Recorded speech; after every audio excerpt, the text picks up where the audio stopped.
قدیم جنگل کے عین وسط میں دو عظیم مخلوقات کا راج تھا، ڈائناسور اور دیوہیکل ہاتھی۔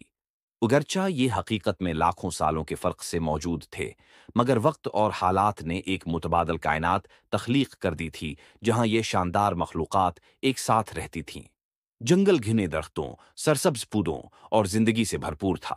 ہر طرف قدرتی آوازوں کی گونج تھی، ہر طرف قدرتی آوازوں کی گونج تھی، ایک ایسا ماحولیاتی نظام جو ہزاروں سال سے جوں کا توں چلا آ رہا تھا۔ خوفناک گرجدار آوازوں والے دی وہیکل ڈائناسور جنگل کی گہری جھاڑیوں میں گھومتے پھرتے تھے۔ انہی میں سے ایک تھا ٹائران، ایک زبردست ٹائرانوسارس ریکس، جس کی تیز نظریں شکار کی تلاش میں جنگل کا جائزہ لے رہی تھیں۔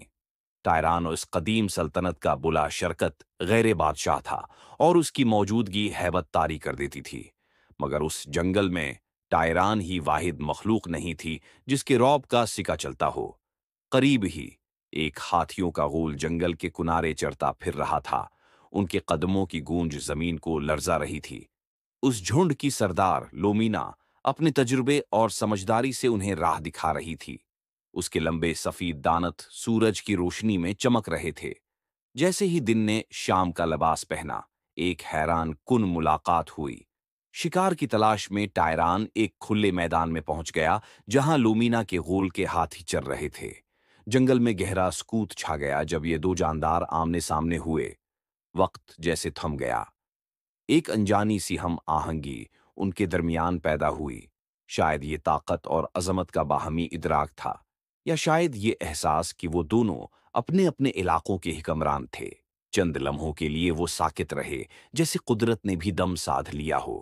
پھر جیسے کسی خاموش معاہدے کے تحت ٹائران نے رخ موڑ لیا، اس کی مضبوط مچھلیاں حرکت میں آئیں اور وہ گھنے جنگل میں غائب ہو گیا۔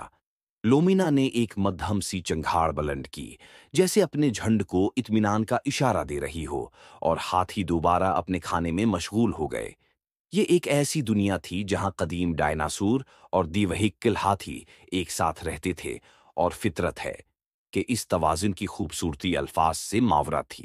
ہر مخلوق اپنی شان اور کردار کے ساتھ اس حیرت انگیز کائنات میں اپنا حصہ ڈال رہی تھی، ایک ایسی دنیا جسے انسانی آنکھیں کبھی نہ دیکھ سکیں گی۔